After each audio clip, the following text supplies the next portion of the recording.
Kalau kepunyaan itu pasti lekat dengan pemiliknya, ya kan? Ya, spidol milik saya, kemana-mana pasti saya bawa. Pindah tempat saya bawa. Sekarang saya di ruangan ini mengajar. Ya, saya pulang ke rumah, saya bawa spidol saya, punya saya. Ya, kemanapun saya bawa, kemanapun saya pergi, saya beranjak ini melekat dengan saya. Nah, yang paling menarik kata Allah, yang punya semua harta itu kata Allah, Allah, saya kata Allah. Apa buktinya? Buktinya ketika kamu pindah dari alam dunia ke alam kubur, kamu nggak bawa hartamu. Coba tunjukkan pada saya, siapa yang dikubur dengan rumah-rumahnya? Siapa yang dikubur membawa mobil-mobilnya, semua hartanya? Tunjukkan. Kalau itu milik Anda akan bawa dan melekat dengan Anda. Tapi tanda yang Allah ingin berikan langsung di hadapan kita, ainal yaqin. Ya, bukan ilmu yakin lagi, ainal yaqin, dilihat di mata kita. Hakul yakin saat masuk ke alam kuburnya. Begitu Anda lihat, Anda saksikan, kita saksikan sama-sama. Bukankah saat kita sholatkan, nggak semua harta dibawa? Hah? Coba lihat. Kecuali kain kafan, ya kan? Alam kubur itu pun selesai. Coba lihat. Ini, aduh ya Allah, astagfirullah. Semoga Allah berikan petunjuk kepada kita. Orang-orang yang terjebak dengan kehidupan dunia, berangkat gelap, pulang gelap, hanya untuk mengumpulkan harta benda saja. Kalau nggak terarah harta itu, kalau nggak benar penggunaannya, rugi. Karena cuma titipan. Dikasih modal, harta, buat beramal, buat tijarah, buat bisnis nih supaya untung saat pulang kepada Allah dapat keuntungan. Ya, Anda dikasih modal tapi nggak digunakan dengan baik, alih-alih digunakan untuk berkreasi dapat keuntungan, Anda gunakan foya-foya sana sini, ada yang pakai judi, pakai ini, pakai itu, habis harta, perusahaan hancur semua. Anda aja merasa nggak nikmat. Sekarang Allah kasih modal, Anda sia-siakan. Perbanyak, hitung. Alladzi jama'a mala wa 'addadah, cuma ngumpul, hitung, tapi nggak benar cara menyalurkannya, pengelolaannya nggak tepat. Maka ketika pulang nggak ada yang punya nilai. Makanya ketika bahasanya itu indah, ya, bahasa penafsirannya luar biasa nih. Apa yang kami berikan itu, wa ma'atainahum wa malaknahum, apa yang kami berikan kepada mereka itu kami yang punya, dititipkan kepada mereka sehingga mereka merasa memiliki itu. Ya, jelas ya? Baik, jadi ingat, harta titipan, ilmu titipan, kedudukan titipan, semua punya pertanggungjawaban di hadapan Allah Subhanahu wa taala. Yatasaddaquna fi wujuhil khair. Mereka menggunakan itu, ya, mereka mengelola itu pada segala hal yang baik-baik, digunakan pada yang baik. Ya, sedekah. Ya, sesuatu yang benar, sesuatu yang baik. Baik, nanti kita rinci. Wa yamudduna aydiyahum bil ihsan lil faqiri wal miskin. Kemudian mereka melebarkan tangan mereka, meluaskan pemberian mereka bil ihsan dengan cara yang baik yang diridhai Allah. Ihsan di hadis Muslim nomor hadis ke-8 disebutkan an ta'budallah, kembali ibadah, visi hidup kita yang tadi saya jelaskan. An ta'budallaha ka'annaka tarahu fa illam takun tarahu fa innahu yarak. Engkau menjadikan aktivitasmu sebagai ibadah. Nah, sekarang itu komitmen kita, visi kita, misi kita, hidup kita di situ. Kita dititipkan harta, bagaimana caranya harta jadi ibadah? Diberikan kepada istri, dikelola di rumah tangga jadi ibadah. Diberikan kendaraan, kendaraan jadi ibadah. Dibelikan sepeda, sepeda mengantarkan pada ibadah. Dibelikan mobil, mobil mengantarkan pada ibadah. Dibelikan pakaian, pakaian digunakan untuk ibadah. Buka lemari pakaian Anda. Dari sekian pakaian yang telah dikoleksi, berapa di antara pakaian yang belum pernah dipakai ibadah? Jangan-jangan ada yang belum pernah dipakai sholat. Lihat koleksi alas kaki Anda, sepatu, sendal yang udah dipakai kondangan, dipakai setahun sekali, pernah nggak dipakai ke majlis ta'lim, dipakai menunaikan ibadah, pakai ke masjid. Lihat, itu akan dihisab. Jelas. Baik, jadi segala hal jadikan sebagai ibadah dan lakukan semua karena Allah, seakan-akan ya kita sadar Allah mengawasi kita walaupun kita tak mampu melihatnya. Ya, anta'budallaha ka'annaka tara fa illam takun tarahu fa innahu yarak. Ilal faqiri wal miskin, kepada orang yang membutuhkan, baik dalam kalangan yang sangat membutuhkannya ataupun yang punya keterbatasan, dia punya pekerjaan tapi tak mampu memenuhi hajat hidupnya. Sekarang dirinci. Warizqu 'inda jumhuril ulama, adapun pengertian rizki ini. Ya, wa mimma razaqnahum. Sebelum kita masuk ke infak, kita terangkan rizki dulu. Dari sebagian rizki, dari rizki yang banyak yang kami berikan, kami titipkan kepada mereka, itu mereka infakkan. Apa itu rizki? Wa rizqu 'inda jumhuril ulama, adapun yang dimaksud dengan rizki menurut pemahaman mayoritas ulama, ma salaha lil intifa' bihi halalan kana aw harama. Baik. Ma salaha lil intifa' bihi, segala yang baik untuk dimanfaatkan. Jadi luas nih, ini masih luas. Ya. Halalan kana atau haraman. Fokus. Segala yang baik untuk dimanfaatkan. Ma saluha lilintifa' bihi. Jadi maknya kembali ke tadi saya terangkan, ma ini menunjukkan aspek yang luas, banyak, banyak. Jadi kalau kita bicara tentang rizki, pemaknaan rizki itu masih luas, banyak maknanya. Kalau rizki ya masih luas. Awas, nanti beda dengan infak. Awas, hati-hati. Rizki itu sifatnya luas. Ada yang sifatnya materi, yang berwujud, ya bisa dipegang, kan? Ya bisa digunakan beraktivitas, bisa dikreasikan. Di sini kita tuliskan uang, nah, itu rizki. Makanan, itu rizki. Ya, pakaian, itu rizki. Sandang, pangan, papan, itu rizki. Ada yang sifatnya wujudnya tak terlihat langsung, tapi terasa bagian yang bermanfaat dalam kehidupan kita. Tadi masaluhal lintifa, hal yang sangat bermanfaat. Ya, hal yang baik yang bisa dimanfaatkan. Apa di antara yang wujudnya immateri? Ya, tak tampak langsung, bisa kita pegang, wujudnya nyata, bisa kita kreasikan misalnya. Apa di antaranya? Kesehatan, itu rizki. Kebahagiaan, itu rizki. Ya. Tuh. Kaya itu penting, itu rizki. Tapi bahagia pun itu penting. Coba, pilih mana? Pilih mana? Kaya tapi gelisah atau miskin tapi tenang? Kalian yang kameramen nih, pilih mana? Kaya tapi gelisah atau miskin tapi tenang, bahagia? Yakin saya, kaya tapi bahagia. Berarti bahagia itu penting, bahagia itu rizki. Tuh. Sampai bersin tuh. Baik, alhamdulillah. Baik, teman-teman nih, sehat tuh. Tapi gelisah atau sakit tapi tenang? Ya tenang itu rizki. Sehat tuh rizki, makanya pengen sehat dan tenang, sehat bahagia. Ini rizki, ini rizki. Keturunan rizki. Keturunan. Ya, makanya Nabi Zakaria alaihissalam cukup, pakaian cukup, makanan cukup, keturunan belum ada, minta sama Allah Subhanahu wa taala. Begitu melihat Maryam, ya, mendapatkan rezeki dari Allah berupa yang pakaian, berupa makanan, khususnya makanan, kebutuhan-kebutuhannya di Ali Imran ayat 37 itu, ya, fataqabbalaha rabbuha biqabulin hasanin wa ambataha nabatan hasana wa kaffalaha Zakaria kullama dakhala 'alaiha Zakaria al-mihraba wajada 'indaha rizqa qala ya Maryam anna laki hadha qalat huwa min 'indillah innallaha yarzuqu man yasha bighairi hisab. Ya, pamannya setiap kali ngantarkan kebutuhan, ada semua rizkinya. Disebutkan rizkinya berupa makanan, berupa kebutuhan Maryam, ada yang materi. Tapi ketika bertanya dari mana semua ini, jawaban Maryam jadi umum. Dari Allah. Allah memberikan, ini sifat keumumannya. Sifat keumumannya, keumuman rizki yang saya maksudkan. Innallaha yarzuqu man yasha. Allah akan memberi rizki pada siapapun yang ia kehendaki. Bi ghairi hisab, tanpa batasan. Jadi Nabi Zakaria bertanya khusus rizki terkait dengan yang materi, makanan, pakaian. Ini kan saya antarkan, kau udah ada. Maryam menjawab umum, jangankan makanan paman, jangankan pakaian, rizki yang banyak pun Allah akan berikan dengan mudah pada siapa yang dikehendaki. Maka Nabi Zakaria mengikuti jejaknya Maryam. Bagaimana bisa mendapatkan ini? Saya makanan cukup, pakaian cukup, yang belum ada keturunan. Maka minta, sholat tadi mihrabnya itu. Di ayat 38-39 itu kan? Hunalika da'a Zakaria rabbah qala rabbi habli min ladunka dzurriyyatan thayyibah innaka sami'ud du'a. Maka di situ beliau berdoa, ya Allah anugerahkan kepadaku keturunan. Nabi Zakaria mintanya keturunan. Ini keturunan itu rizki. Ya, keturunan rizki. Jadi kalau rizki itu masih luas sifatnya. Nah, dari semua rizki yang diberikan, makanya tadi disebutkannya banyak, ya kan? Ya, masalul walil intifa, yang bisa dimanfaatkan, bisa dikreasikan, bisa digunakan. Kita merasa nyaman dengan itu semua. Itu banyak Allah kasih kepada kita. Teman-teman sekalian, sehat itu rizki. Betapa banyak orang punya banyak harta, tapi nggak sehat misalnya. Ya kan?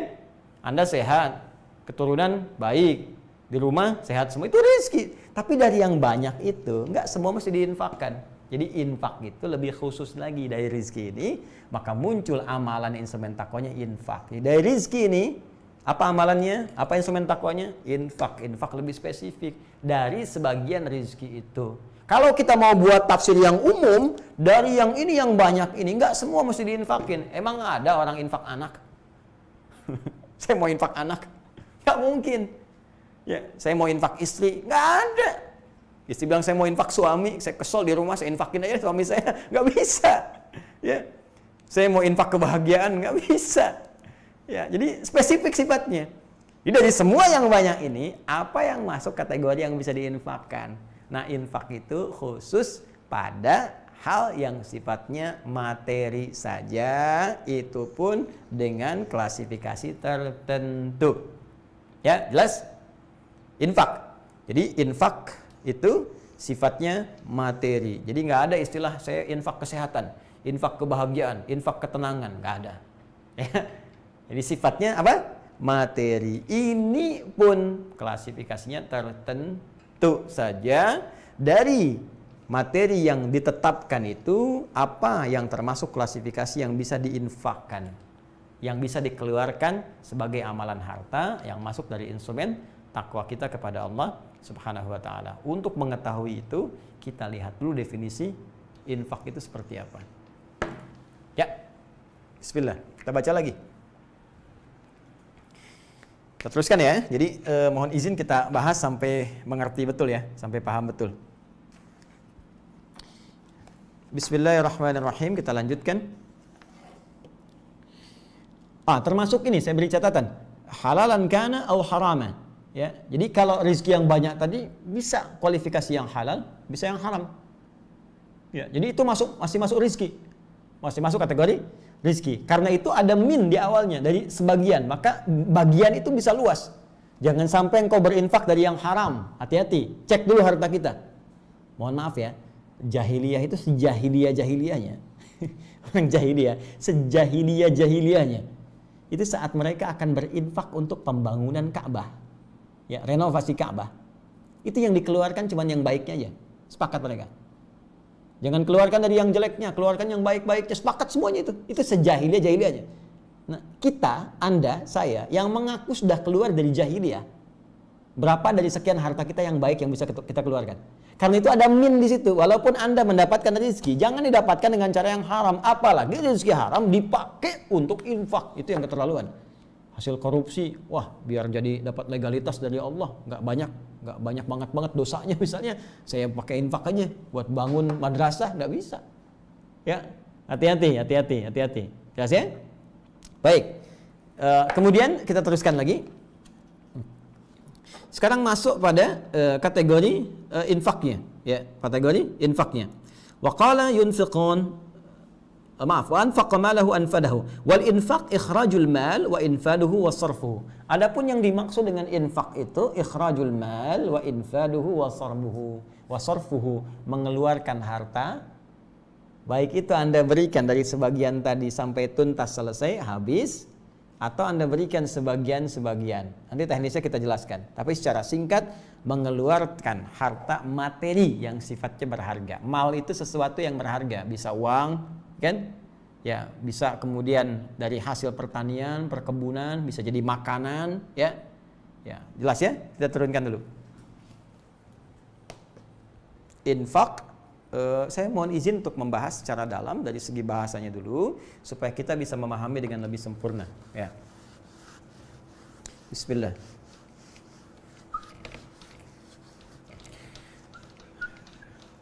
Teman-teman sekalian, mohon maaf sekali, saya tidak bermaksud untuk menggurui, hanya ingin berbagi saja apa yang saya pelajari. Jadi nanti kalau ada kekurangan Anda boleh lengkapi, ya. Kalau ada yang salah boleh dikoreksi juga, dan sehingga kita bisa terkontrol pembahasannya dan belajar dengan cara yang benar.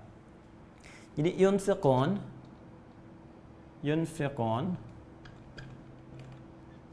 ini bentuk mudhari'. Ya, masih ingat ya? Present, continuous, future. Keberlangsungan, keberlanjutan. Kata dasarnya, kata kerja dasarnya dari anfaqa yunfiqu. Anfaqa yunfiqu, infaq. Al-infaq.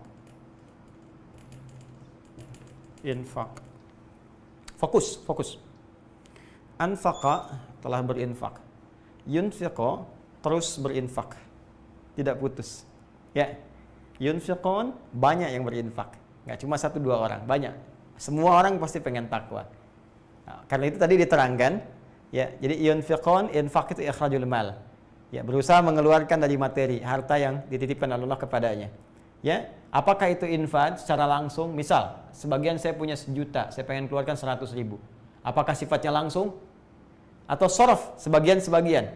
Ya, sorof itu kan tasrif, nggak langsung semua, sebagian-sebagian. Misal, 100.000 bagi 10 hari, 10.000, 10.000, 10.000. Ya, Ramadan kan biasanya begitu, pengen infak 1 juta bagi 10 hari terakhir. Dengan 100.000, 100.000, 100.000. Ada sebagian yang berpikir demikian. Ada yang di awal udah 1 juta aja, ini infak saya misalnya. Silahkan. Ya, jadi baik dikeluarkan sebagian-sebagian ataukah langsung secara keseluruhan, ya, itu dari kata anfaqa. Kalau itu continue dikerjakan, maka berubah jadi bentuk mudhari, yunfiqu. Ya, jamaknya yunfiqun pakai un. Jadi instrumen takwa yang ketiga, orang yang naik levelnya dari mukmin menjadi muttaqin adalah orang yang punya agenda infak dalam kehidupannya, yang tak terputus dalam sekali saja. Dia punya visi itu. Oh, saya pengen lah keluarkan dalam sebulan misalnya, saya targetkan gaji saya ada 5 juta. 1 jutanya pengen pakai infak, dibagi 30 hari. Setiap hari begini. Atau dibagi 3. 10 hari pertama, 10 hari kedua, 10 hari ketiga bisa berinfak. Lalu mencari orang-orang yang berhak untuk bisa mendapatkan itu semua. Jelas ya? Tapi continue dilakukan. Ya, itu elemen yang ketiga dari instrumen takwa. Nah, sekarang kita tajamkan supaya benar-benar paham. Anfaqa itu akar kata utamanya dari kata nafaqa gini. Ya, nafaqa. Lalu ditambah dengan hamzah di depannya. Ya. Lalu pindah harokat ke sini, ini mati jadi anfaqa. Fokus. Nafaqa baik yanfiqu dari wazan jalasa yajlisu atau yanfuqu dari nasara yansuru, tapi yang sering digunakan nafaqa, yanfiqu. Fokus. Kata nafaqa, nafaq pada asalnya punya beberapa makna. Ya. 1, adhhab, sesuatu yang pergi. Ya, adhhab. 2, an-nafadh. Ya, sesuatu yang habis, hilang, habis. An-nafadh. An-nafadh. 3, ini al-mamar, terowongan yang dibangun dari tempat masuk sampai ke akhir.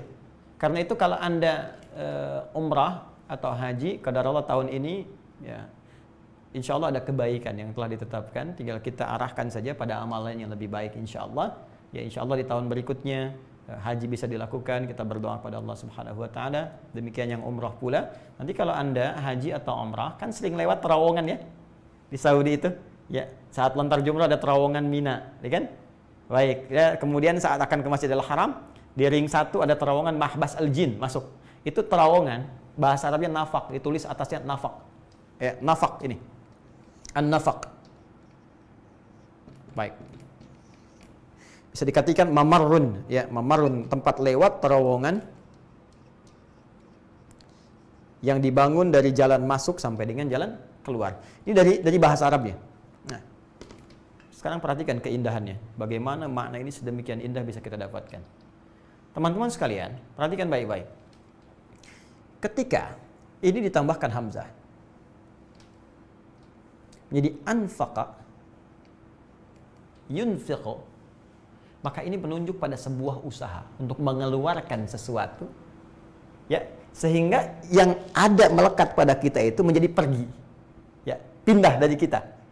Jadi kalau saya punya spidol, ya kan, ini melekat pada diri saya ingin berusaha untuk keluarkan supaya tidak ada pada diri saya. Tambahkan hamzah lil izalah untuk menghilangkannya. Ya, baik, maka saya katakan anfaqtul qalama. Saya menjadikan spidol ini pergi dari saya, keluar, menjauh dari saya. Ini makna pertama. Baik. Karena sudah nggak ada di saya, habis kan? Nggak ada kan pada diri saya? Maka punya mana yang kedua, nafad namanya, habis. Ya.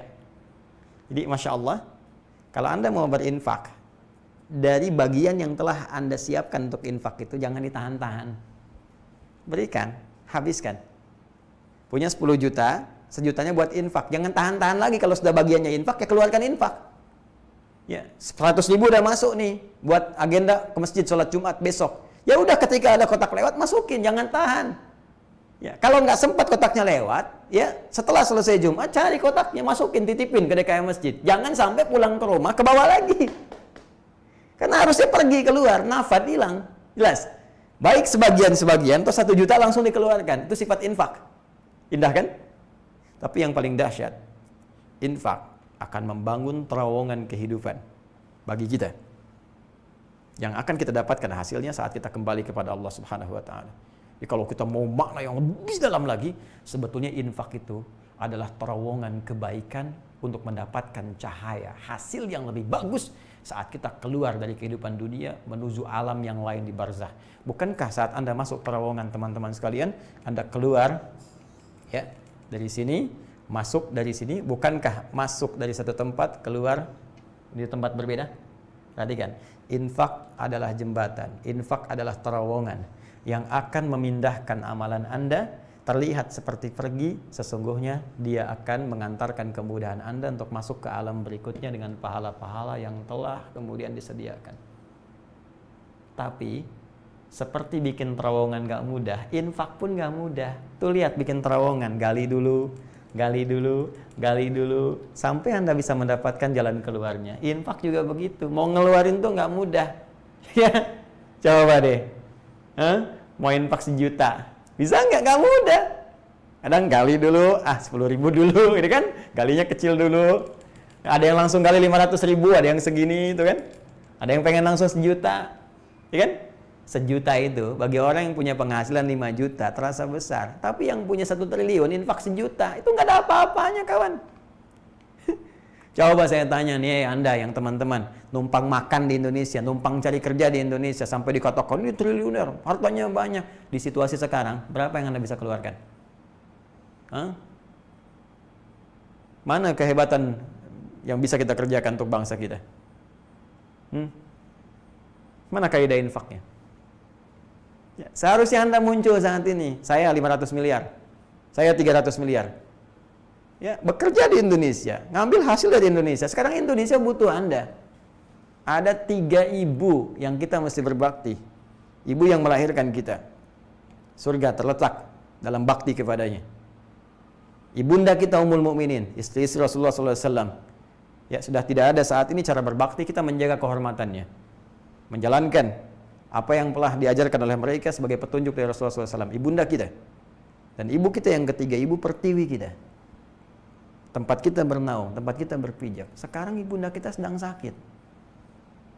Maka anak-anaknya harus membantu kembali. Anak-anak ibu pertiwi sekarang sudah ada yang jadi pejabat, jadi presiden, jadi menteri, jadi jenderal, jadi pengusaha hebat. Ya, Allahu Akbar. Kenapa kita tidak bersatu membantu ibu kita untuk sehat kembali? Ayo kita bangun, sehatkan ibunda kita. Jangan sampai harta-harta ibu diambil oleh orang-orang lain. Jangan sampai harta ibu dikuras oleh orang lain. Jangan sampai kita membuat ibu semakin sakit dengan berselisih, bertengkar. Kita punya dasar, punya falsafah. Nilai ketuhanan ada, ketuhanan yang Maha Esa. Nilai kemanusiaan ada, kemanusiaan yang adil dan beradab. Persatuan kita harus satukan, persatuan Indonesia. Kerakyatan dipimpin oleh hikmat, bijaksana dalam permusyawaratan perwakilan, keadilan sosial bagi seluruh rakyat Indonesia. Itu falsafah kehidupan kita berbangsa, bernegara. Nilai syariat hadir di dalamnya. Ibu kita sekarang sedang sakit, apa yang bisa kita kerjakan? Mohon maaf, saya ingin mengingatkan, karena sifat negarawan itu dibutuhkan dalam kondisi kritis seperti saat ini. Orang hebat tuh muncul di kala ada musibah. Ya. Dan orang-orang yang cuma numpang kehidupan atau bahkan mencari hal-hal yang buruk dalam kehidupan akan kelihatan seperti dalam situasi seperti saat ini. Maka semoga kita diberi petunjuk, semoga Allah menyatukan kita semua, menjauhkan dari perpecahan, bersatu untuk kita membangun negeri kita. Dan bagi orang Islam, satu penting yang harus dijaga, niatkan semua sebagai ibadah karena Allah Subhanahu wa taala. Itu yang akan meringankan hisab kita di hadapan Allah. Ya, mohon izin sekali lagi saya mengingatkan karena sayang saya, cinta saya kepada Ibu Pertiwi sebagai bagian dari tugas kita untuk berkhidmat demi ibadah kepada Allah Subhanahu wa taala. Maka ini teman-teman sekalian, kita bangun terowongan kehidupan kita. Mumpung Allah titipkan, kalau sudah nggak dititipkan nggak bisa lagi, ya kan? Nah sekarang kalau sudah paham, inilah filsafatnya infak itu.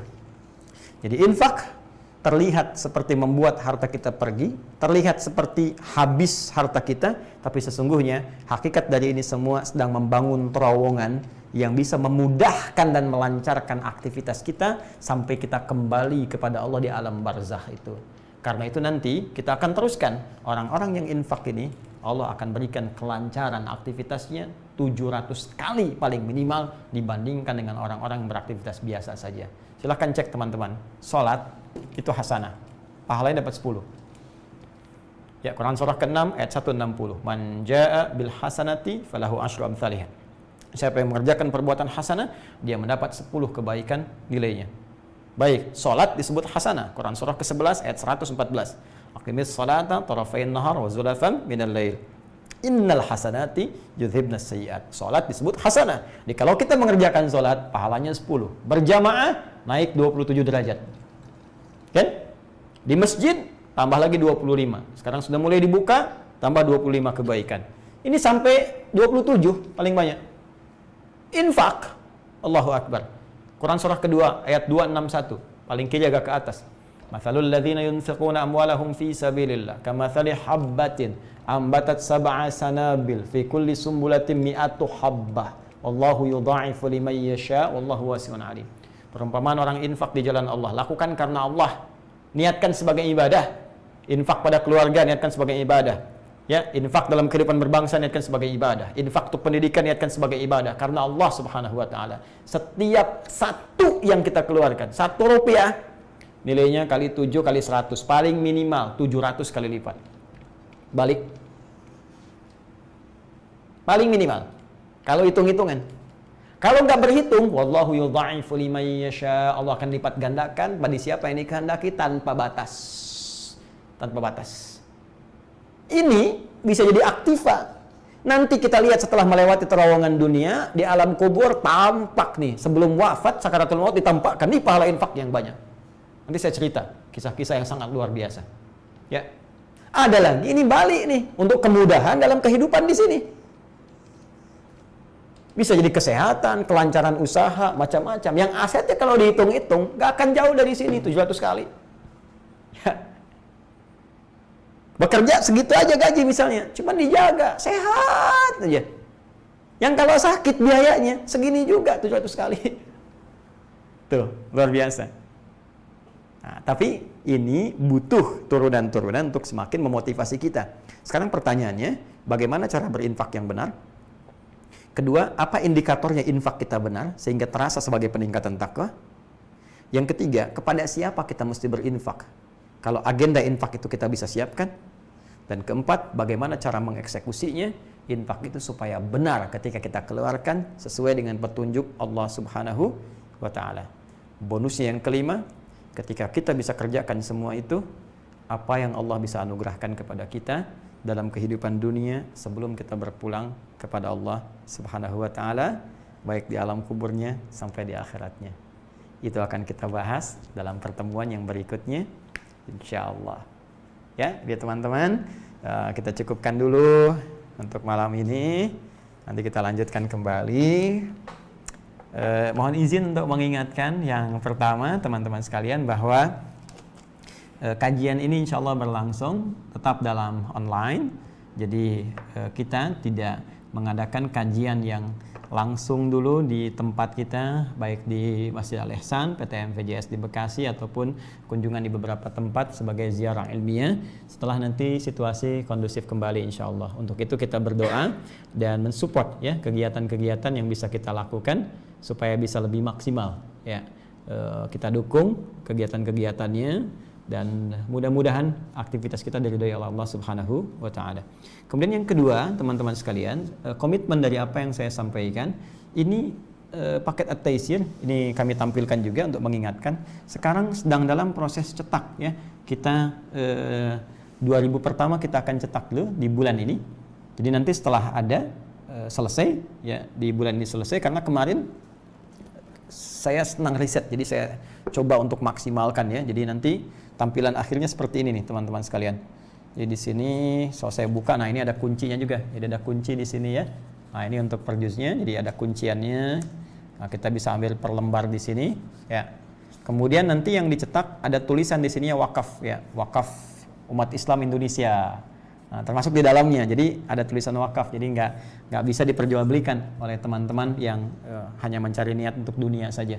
Ya ini cukup insya Allah mudah-mudahan baik ya untuk kita dapatkan di kotak ini juga. Dan ini nggak sembarangan, nanti saya berikan info spesifiknya. Jadi ini akan bersatu dengan buku ya.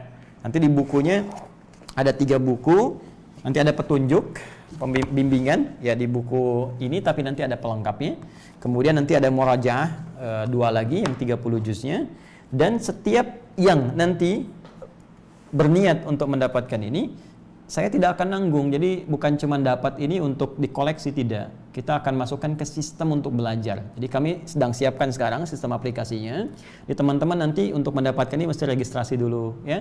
Kemudian di situ kita nanti ada siapkan bimbingan. Ya, kita sudah siapkan musyrifahnya. Jadi nanti Anda ada sistem setoran, terus menghafal. Supaya saya ingin pastikan benar-benar menghafal.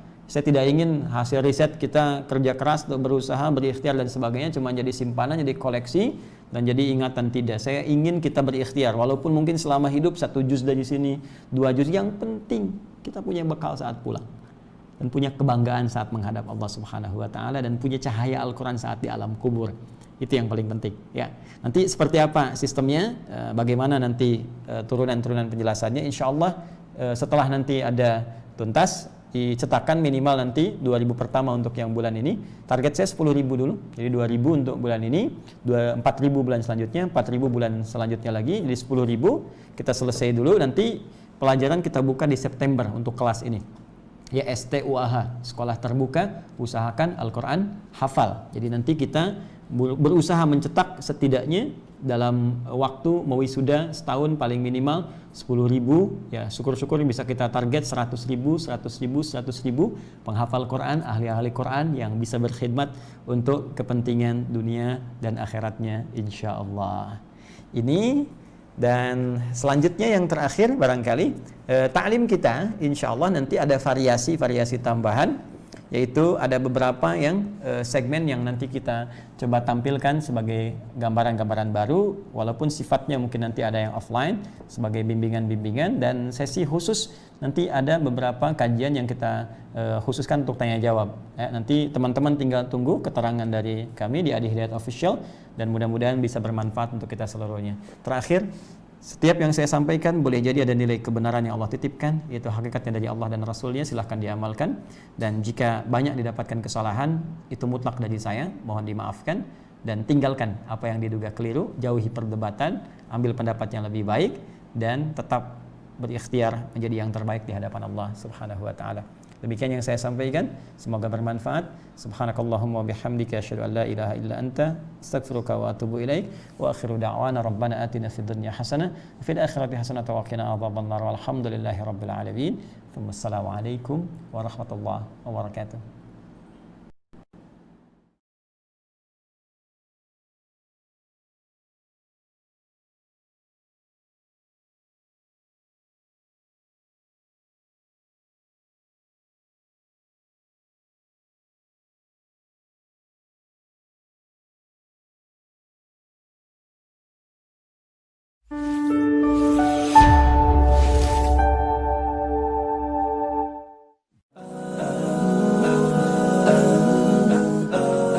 Bismillahirrahmanirrahim.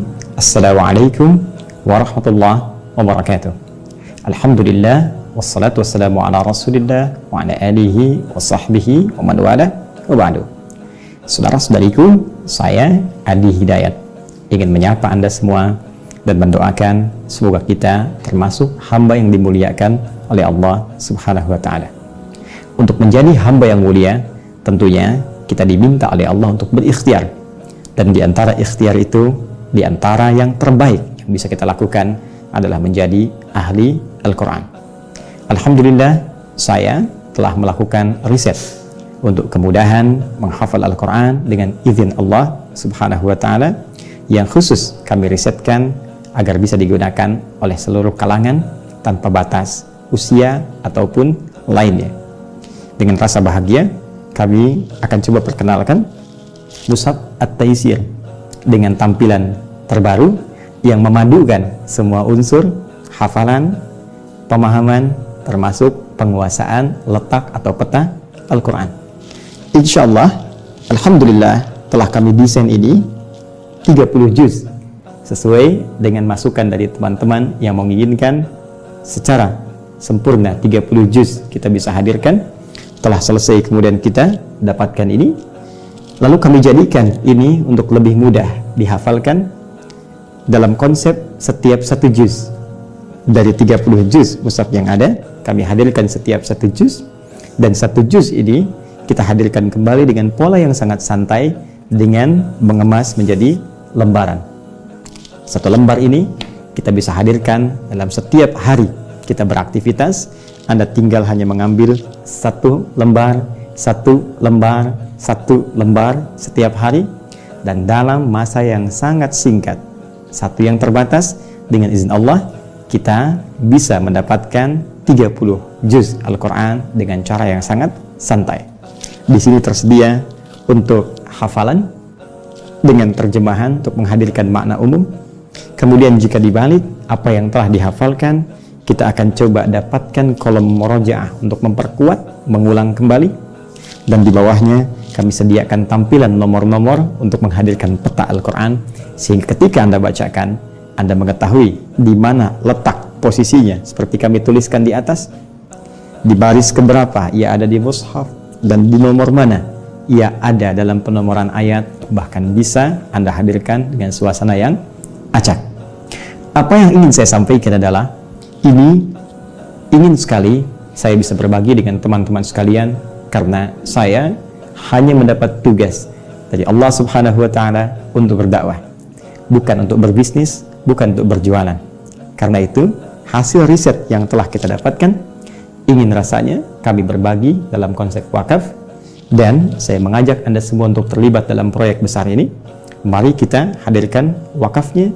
Saya tidak akan pernah mengambil 1 sen pun, 1 rupiah pun dari hasil ini, tapi kita akan kumpulkan untuk kita bagikan pada siapapun yang ingin menjadi ahli Al-Quran, yang dengan itu mudah-mudahan kita mendapat predikat mulia saat berpulang kepada Allah Subhanahu wa Ta'ala. Jika telah cukup dana untuk mencetak dan tiba waktu untuk membagikan, maka insya Allah saya akan jelaskan kembali bagaimana cara penggunaan mushaf ini sesuai dengan apa yang diisyaratkan Al-Quran untuk memudahkan kita mendapatkan predikat sebagai ahli Quran sesuai dengan petunjuk Nabi Sallallahu Alaihi Wasallam. Adapun bagi Anda yang berminat untuk berpartisipasi menghadirkan jembatan bagi ahli Al-Quran, maka Anda bisa mengikuti dan menghadirkan partisipasi itu pada rekening atau tautan yang bisa Anda dapatkan di layar yang kami tampilkan ini. Terima kasih. Adi Hidayat. Assalamualaikum warahmatullahi wabarakatuh.